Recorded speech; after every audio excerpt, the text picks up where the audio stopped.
Okay? Are you or have you ever been a fan of Star Wars? Yes, 100%.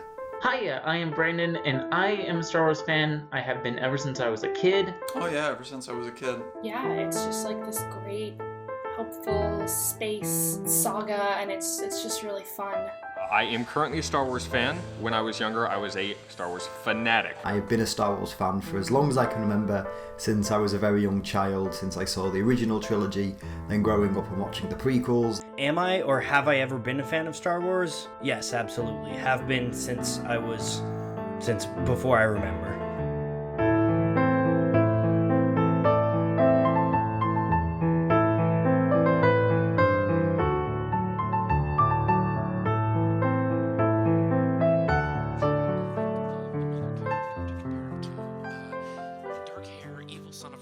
Scar on his face, very emo.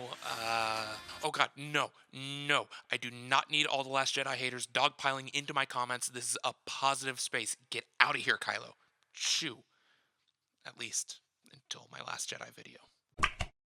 I released a video back in January that mentioned a couple of similarities between Avatar: The Last Airbender and Star Wars Episode 8: The Last Jedi. I didn't say Last Jedi was good or bad, I just acknowledged its existence. I even said that thing about not wanting the Last Jedi haters to pile into the comments, but hey, guess what? Last Jedi was garbage. The Last Jedi was objectively bad. The new Star Wars is complete trash. You like Last Jedi? Grrr, perfect video. TLJ is bad though. I also referenced something Rose says after she stops Finn from getting himself killed. That's how we're gonna win. Not fighting what we hate. Saving what we love. Ugh, I was on board with everything you said till you whipped out the Rose Tico quote. Rose Tico's quote makes no sense. Go watch Left Media's video on it. It's very in for, and maybe Muller's critique of The Last Jedi. Last Jedi sucks at me. Funny thing is, that quote is exactly what the Star Wars fandom needs right now. There is a division in the fandom. There are the people who love The Last Jedi, and there are the people who hate it. Now, let's get this out of the way immediately. No, hating The Last Jedi does not make you a racist, sexist, garbage human. Yes, there are absolutely racist, sexist, garbage humans that hate The Last Jedi, and a few Russian bots apparently. This video is not about those people. Or bots. This video is about the significant amount of people who hate the film for non-sexist, non-racist reasons. It's about the people who want to force that hatred onto others. It's about the people who want to force their love of the film onto others. This video is about that division. It's also about answering two questions. What are we owed as fans, and how do we coexist as a fandom again? This video is about empathy. It's about the light in the dark. It's about restoring balance to the fandom.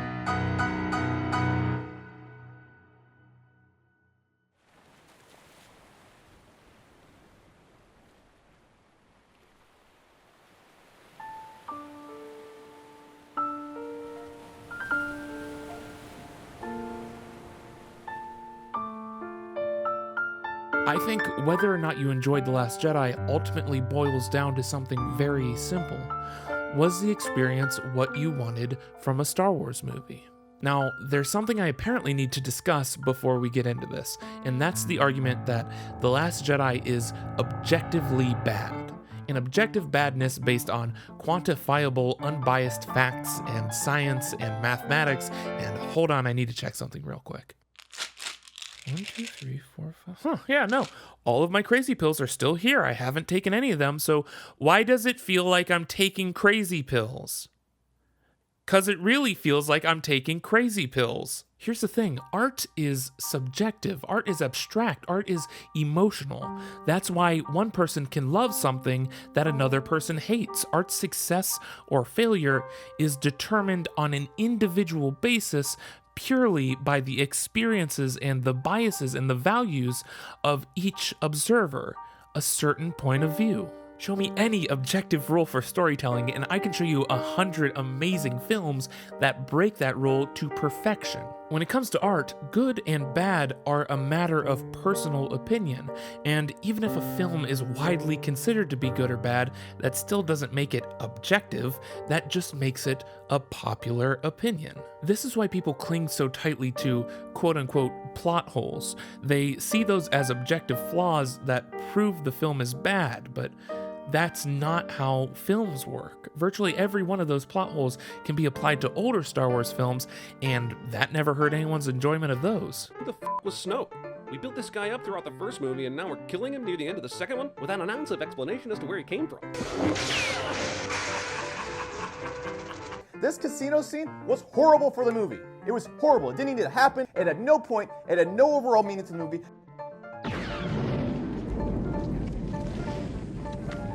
So, the TIE fighters bomb the bridge, and Leia is floating out in the vacuum of space for an extended period of time, right? By all means, she should be dead, even if she wasn't hit by any debris. The vacuum of space would have rendered her dead anyway.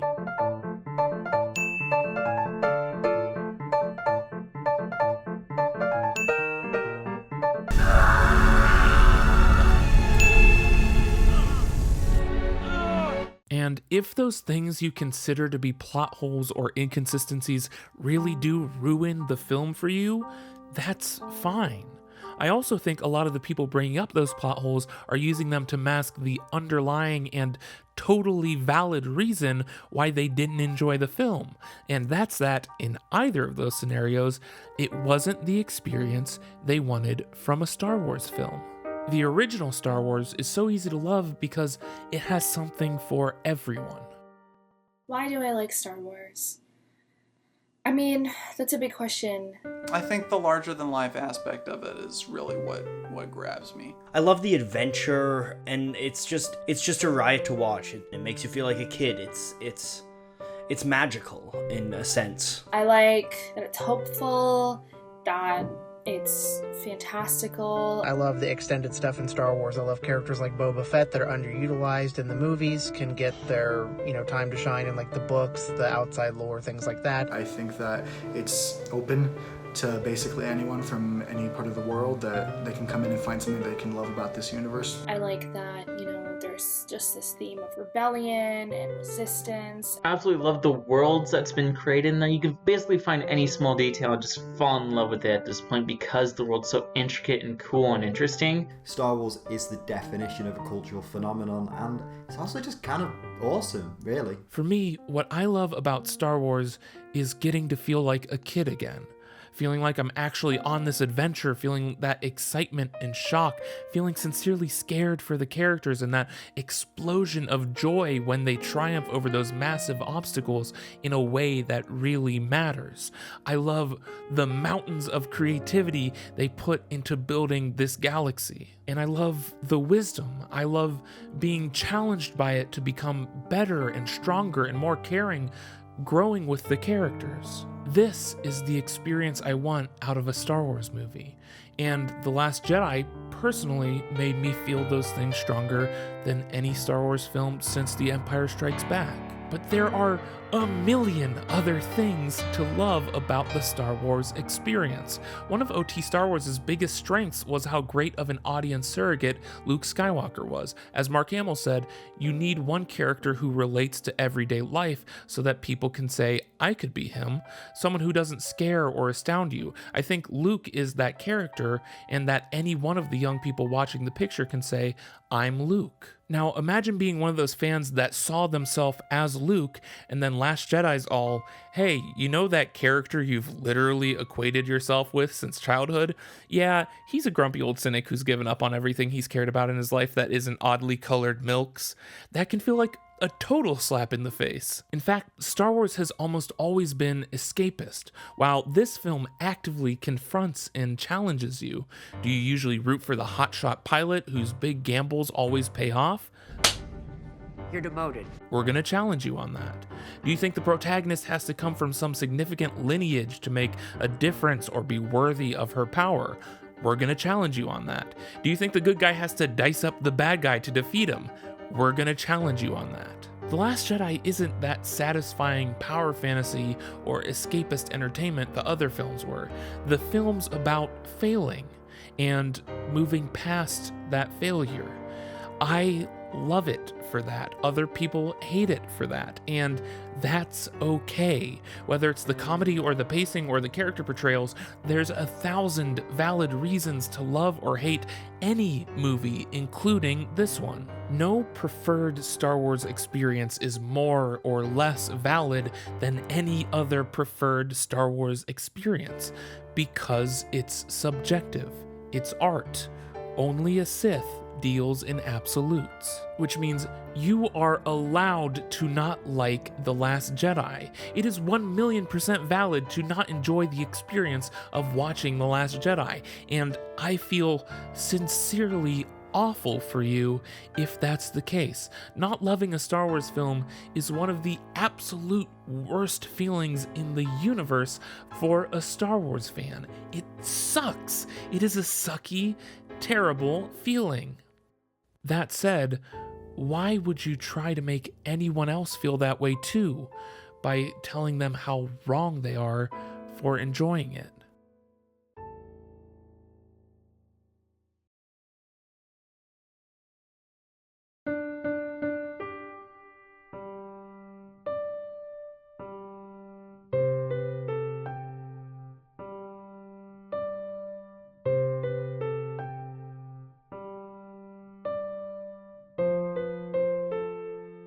I was always a Star Wars fan. I don't remember the first time I watched it. I was literally too young to create memories, but it didn't become an obsession until I sat down in a theater at 7 years old and saw this.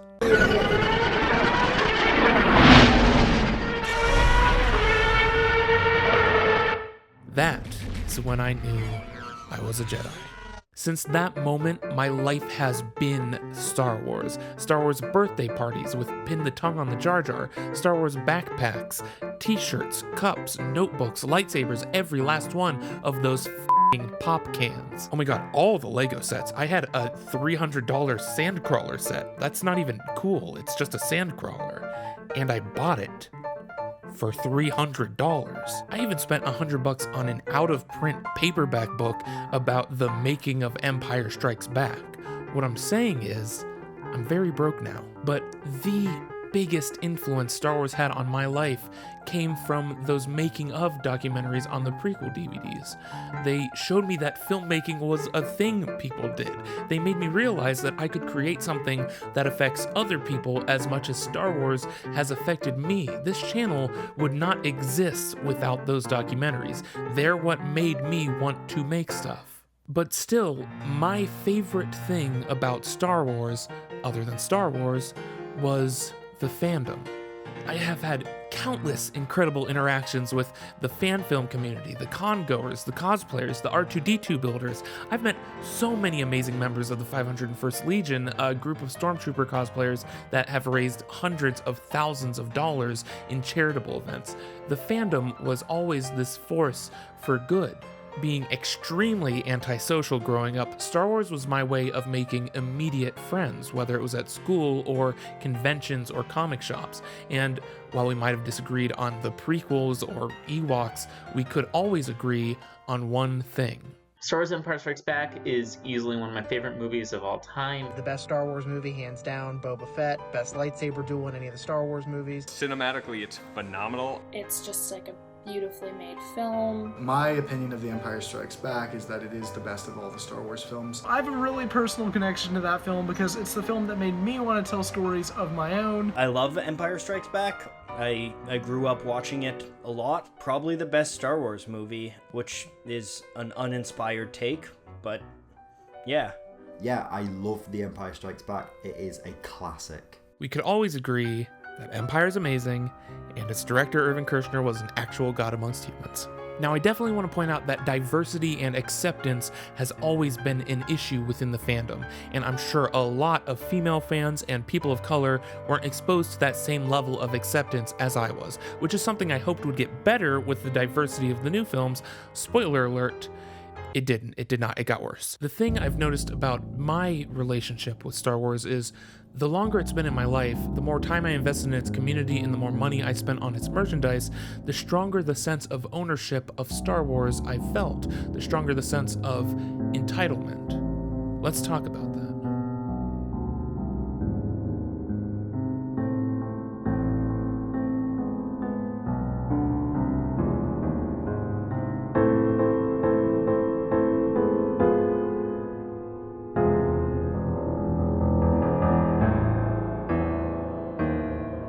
I used to be a pretty big fan of game theory, but as their videos started to become less about interesting theories and more about their merch store, it started going in this direction that I really wasn't on board for, and I was angry. So I disliked their video, and I started typing up my angry comment. And that's when I realized they owe me nothing. If anything, I owed them for the hours of entertainment that I didn't spend a cent on, but I was actively doing something that I knew would, even in some extremely small way, hurt them because they weren't making the videos I wanted them to make for me. So I stopped writing my angry comment, undisliked the video, and just started watching the near infinite amount of other media on the internet because their videos just weren't for me anymore, which is fine because they owe me nothing. And even if that wasn't the case, even if I had spent hundreds of dollars or thousands of dollars on their merch, how much money would I have to spend to make it okay to harass someone? The Star Wars fandom has a very, very big entitlement and harassment problem. The most extreme instances include death threats and racist and sexist language, harassment that has led to Daisy Ridley and Kelly Marie Tran quitting social media, Jake Lloyd, an 8-year-old boy, getting relentlessly bullied and quitting acting, and Ahmed Best, who played Jar Jar Binks, nearly committing suicide. And these are just actors playing the roles they were given. But it doesn't have to be racist or sexist or life-threatening to be harassment. The definition of harassment is to bother, intimidate, or aggressively pressure someone in a constant or repeated way. And that's exactly how I would describe almost all of the discourse surrounding The Last Jedi. As of the writing of this script, The Last Jedi came out 11 months ago, and I still get comments on the Avatar video about how terrible The Last Jedi was. I still can't tweet about liking The Last Jedi without people immediately telling me how dumb I am for liking it. Actually, here's a fun drinking game. Go look up whatever Last Jedi director Rian Johnson's most recent tweet is, and scroll down. Take a sip for every person calling The Last Jedi garbage, and do a shot for every death threat. Congratulations, you have alcohol poisoning now. What a fun game! So my question to everyone doing this is, why though? Honestly, what are you accomplishing? Hold on. 1, 2, 3, 4, 5. Yeah, no, they're still all here, even though it really seems like you've been taking my crazy pills. Criticism is healthy and necessary. Expressing that criticism on your personal Facebook or Twitter feed is 100% fine.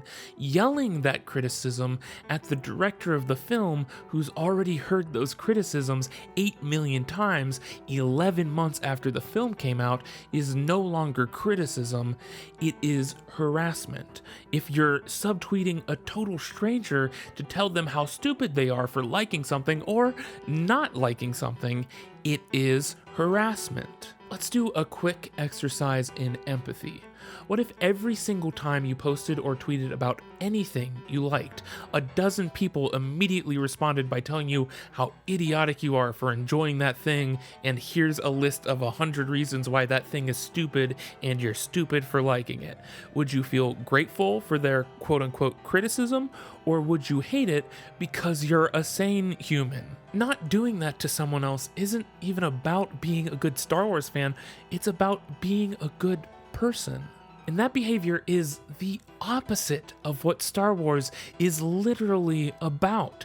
Jedi are peacekeepers. Hatred and aggression are the dark side. There was a child in the news a few months ago that refused to fight back against his bullies because, quote, it's not the Jedi way. And that's the part that hurts the most about this whole thing. When I was that 7-year-old kid with the pod racing backpack deflecting laser blasts from imaginary destroyer droids, if someone came up to me and said, "Dude, what are you doing? Episode 1 is garbage. The writing is objectively terrible, and Padme was a total Mary Sue, and Jar Jar made me want to kill myself," only an idiot would enjoy that movie. Honestly, I would have either become a very closeted Star Wars fan or would have stopped being a Star Wars fan entirely. I never would have been a part of the fandom, and I never would have been inspired to do what I do today. Because as a kid, you're very easily influenced. You're trained to accept what adults tell you is good or bad, no matter how you feel about it. That whole "you'll understand when you're older" thing. And right now, when those kids see anyone online talking about liking The Last Jedi, they see a horde of people telling that person how wrong and stupid they are. It's gotten to the point where certain people aren't welcome in the Star Wars fandom because they're a fan of a Star Wars film, which is nonsense. But for those gatekeepers, it's not about loving Star Wars anymore, it's about owning Star Wars. And it's not just kids that are being put off by it. Christopher McQuarrie, extremely talented director of Mission Impossible Fallout, said that he would have loved to have directed a Star Wars film, but the treatment of Rian Johnson has cured him of that. Because relentless hatred and destruction doesn't inspire creativity, it just inspires more destruction. Which is why Disney has put all Star Wars spin-offs on indefinite hold, including the Ewan McGregor-led Obi-Wan film that literally everyone wanted, you monsters. Like I said, I have always loved Star Wars, and I would have killed many a Bothan or a youngling to get to write anything Star Wars, but now I'm terrified of doing this YouTube video about it. When it comes to discussing Star Wars online, I have a very complicated relationship with it. When I talk to people about it, they're just really negative. There's obviously been backlash about the diverse characters in the film, which really upsets me as a woman of color, because having diversity in casting means a lot to me.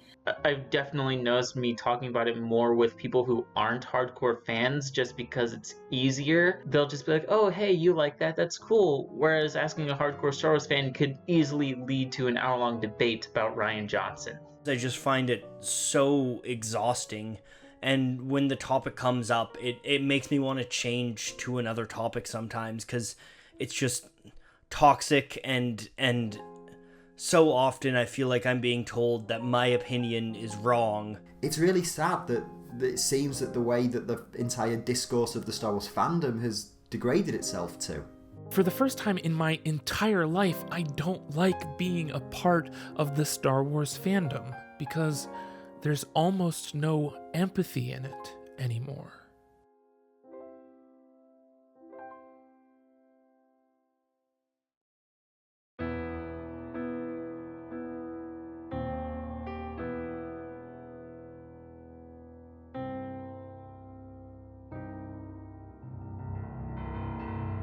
Like I said, this is a video about empathy, and empathy is very hard to come by these days because the internet has broken us. When I would talk to another Star Wars fan at a convention or comic shop, if we disagreed on something, it wasn't a big deal, because before that disagreement, you'd already related to each other through your mutual love of Star Wars, and you knew that was another living, breathing human being standing in front of you with their own tastes and opinions and experiences. You had actual context. And I think that's one of the main factors in this division of the fandom.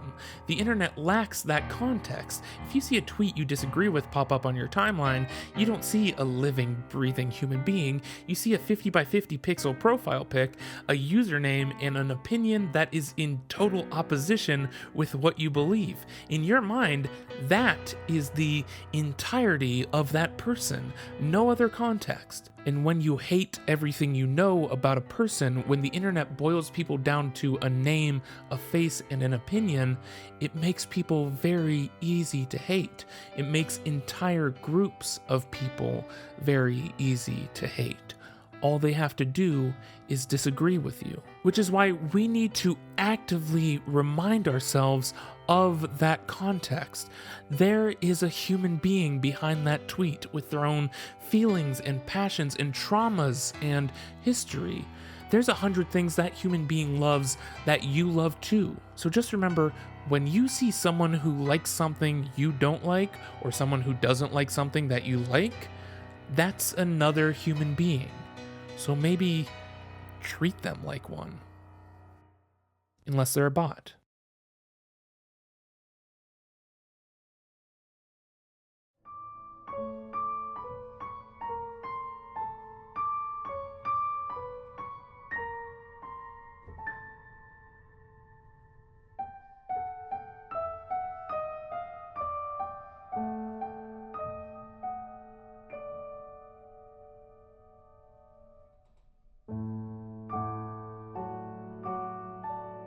We have infinitely more in common with each other as Star Wars fans than we don't. It's just such a fun series to watch.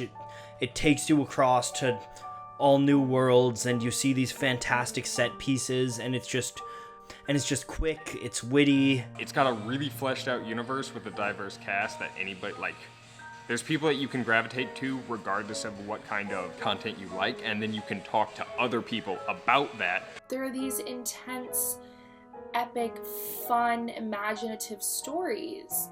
There's something in there for everyone, no matter what you're into. I think this can be summed up in an experience that I had on opening night of watching The Force Awakens in theaters, and there was a little kid wearing a Kylo Ren shirt, and about a 30-year-old guy wearing like a worn-out Star Wars shirt, something like that. And I remember he knelt down and looked at his son and said, "What do you think about the movie?" And the kid was like, "I loved it." And the dad went, "I loved it too." And they just hugged each other right there in the lobby of the theater.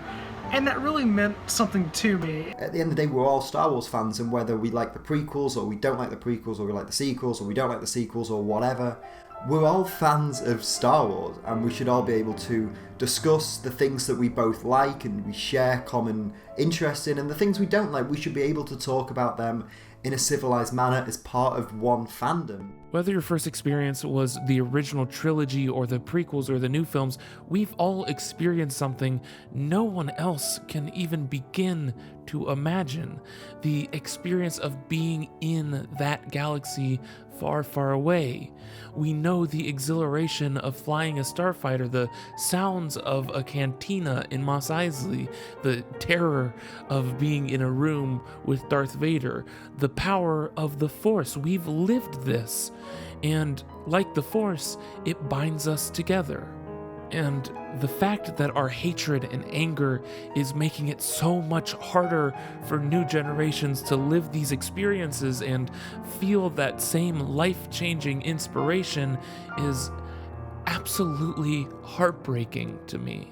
So I'm done with the hatred. I'm done with the arguing. I'm taking the high ground. I'm going to be proud of my love of Star Wars again. I'm going to celebrate it, and I'm going to accept that I don't own Star Wars. And if Star Wars stops being for me someday, then I'll accept that and appreciate the immense amount of Star Wars films and books and stupidly expensive Lego sets that I still have and will always have. And whether or not you liked The Last Jedi, I'm begging you to do the same, because that fandom that was a force for good is dying, and the only way to save it is to stop fighting what we hate and start saving what we love. It's our only hope. And yes, I know a lot of you think that Rose line is the worst line in the entire series, but I actually came across a very interesting quote from that $100 out-of-print paperback book about the making of Empire Strikes Back. The interviewer asks, "And what about the conflict between good and evil in the film?" And Empire's director, Irvin Kershner, actual god amongst humans, says, "Well, for example, Princess Leia's rebel forces will not do anything in order to win. They will not sacrifice lives. They do not descend to the level of the enemy. That's the difference between the rebels and the Empire. It's possible to fight because you love, not just because you hate. Huh.